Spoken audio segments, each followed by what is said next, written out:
commencer à lire sans moi? Ah, bah oui, moi j'adore les fantômes. Oh non, moi j'ai peur. Mais Laetitia, c'est un fantôme rigolo, tu verras. Ça va être drôle. Oh, moi je pense pas, c'est un livre d'Halloween. Bon, eh ben écoutez l'histoire et vous pourrez me dire après si ça vous a plu. Oh oui, super. Oh Pierre, je peux venir avec toi? J'ai peur. Oh là là, elle a toujours peur, elle.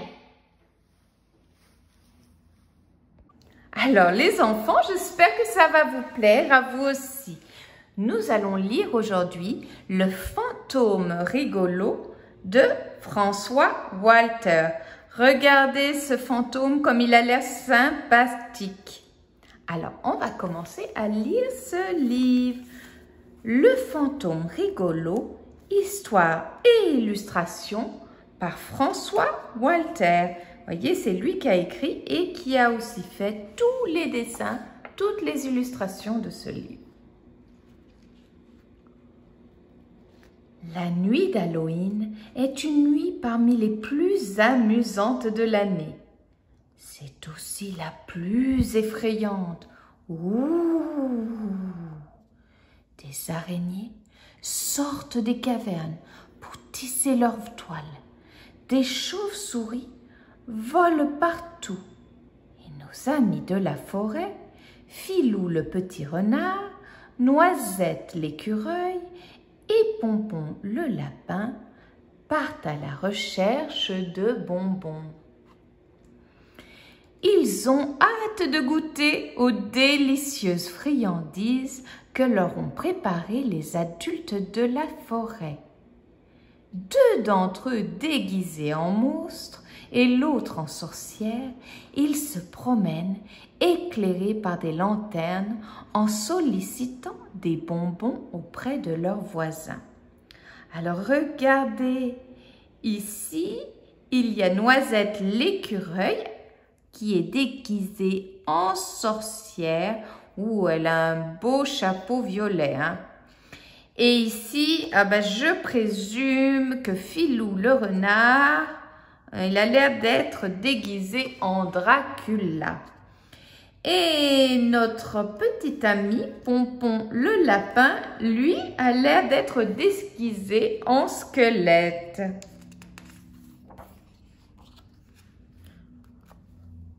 Toc, toc, toc! Il frappe à la porte. Monsieur Hibou sort pour les accueillir. « Un bonbon ou une friandise ?» demandent les trois amis. « Tenez !» dit Monsieur Hibou en tendant à chacun d'entre eux une poignée de graines. « Joyeux Halloween !»« Merci, Monsieur Hibou !» Les trois amis continuent d'avancer, se régalant des délicieuses graines qui leur ouvrent l'appétit. Miam, miam, miam, miam. Ils sont impatients de recevoir d'autres friandises. Qui vont-ils voir maintenant? Maman écureuil est la prochaine qui leur ouvre sa porte. En voyant les trois amis déguisés, elle pousse un cri d'horreur. Ce qui les fait rire aux éclats. « Mission accomplie, dit Pompon. »« Voilà des noix. Déguisement très réussi, les enfants !» s'exclame maman écureuil. C'est maintenant au tour de Monsieur Ours. Celui-ci leur donne à chacun un joli pot de miel. « Comme c'est gentil !» remercie-t-il en chœur. Ouh là là, la nuit a l'air d'être tombée maintenant. Nos amis continuent à s'enfoncer profondément dans la forêt. Ils rient et ne voient pas le temps passer. La la la la la, la la la. Le vent souffle doucement. Puis se met à siffler.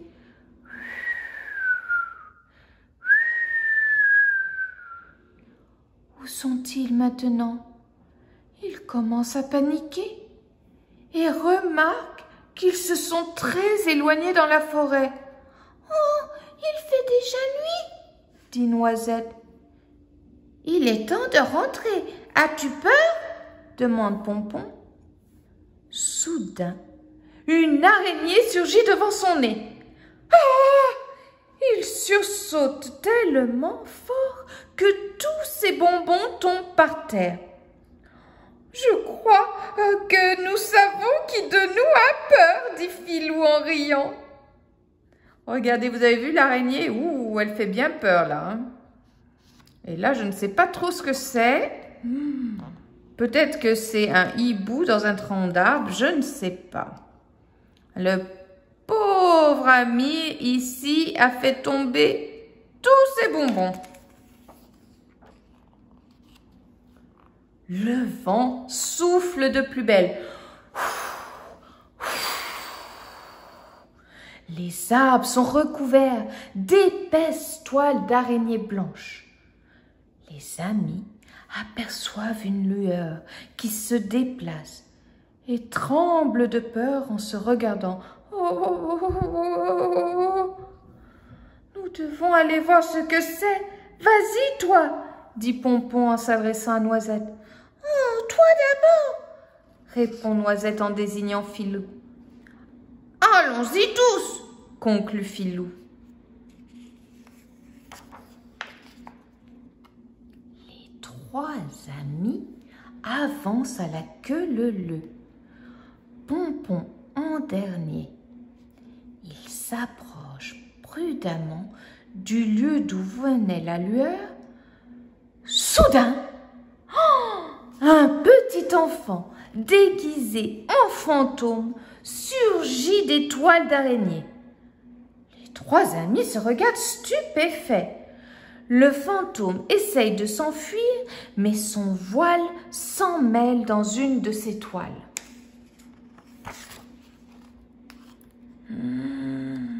Oh là là, ils n'ont plus l'air d'avoir peur ici, hein?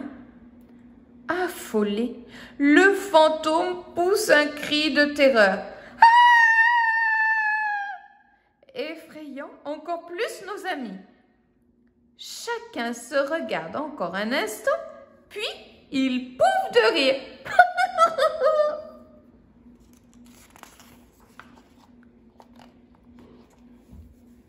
Qui es-tu? demande Filou. Je suis un enfant, je viens du monde des fantômes.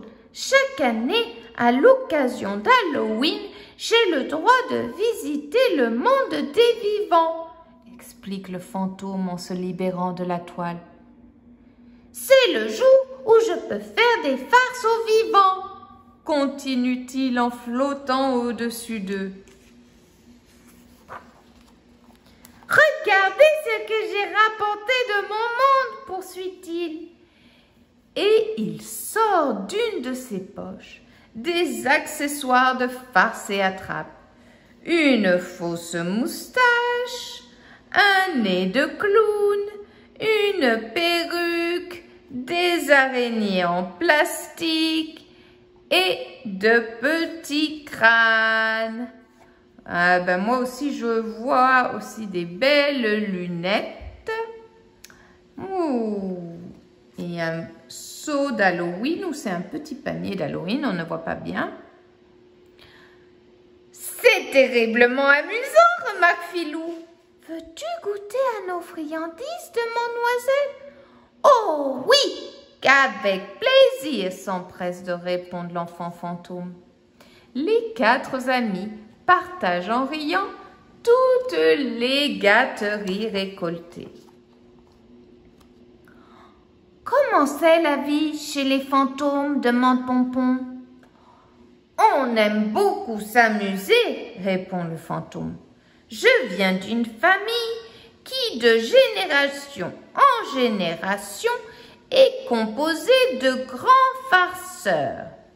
Mon grand-père fait bouger les meubles et frappe de grands coups pour effrayer le monde. Mes parents quant à eux, traversent les murs. Regardez, alors ça doit être sa maison. Alors, il y a une chauve-souris ici. Ah, et puis ici, on a une souris. Ouh, regardez, le fantôme, là, il est déguisé en Dracula. Il a une chauve-souris autour du cou. Et ça doit être sa maman qui a un chapeau sur la tête. Et elle s'est déguisée en sorcière.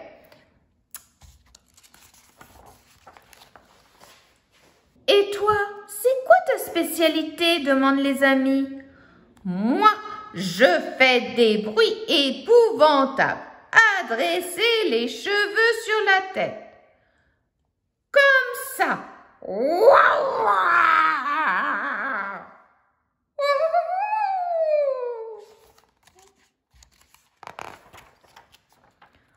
C'est génial, répondent les trois amis, une fois remis de leurs émotions.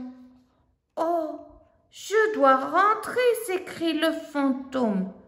J'ai été ravie de faire votre connaissance. J'espère vous revoir l'année prochaine. Il leur dit à bientôt, puis il disparaît. Nos amis reprennent tranquillement la route de leur domicile. Ils n'ont plus peur, ni de la nuit, ni des esprits. Ils auraient même aimé en rencontrer d'autres et faire des farces avec eux. Le soleil se lève dans le ciel et éclaire la forêt qui retrouve son aspect paisible et familier. Et voilà, ils ont fini la nuit d'Halloween. Eh bien, ils ont passé toute la nuit dehors, eux. Oh oui, ça c'est bien. Moi aussi, je veux passer toute la nuit dehors d'Halloween. Ah ben non, les enfants, ils peuvent pas passer toute la nuit dehors. Il faudra rentrer après une certaine heure. Oh mince! Et Laetitia, tu es où? J'arrive. Tu vois que ça faisait pas peur? Oh, un petit peu, hein, quand même. Il a fait un grand cri, le fantôme. Oh là là, Nathalie, mais elle a peur de tout, Laetitia. Qu'est-ce qu'on va faire? Ah, je ne sais pas ce qu'on va faire. Mais enfin, voici notre livre est terminé. J'espère qu'il vous a plu. Ah, oui, c'était bien. Oui, ça nous a bien plu. Joyeux Halloween! Joyeux Halloween! Joyeux Halloween les enfants et à très bientôt.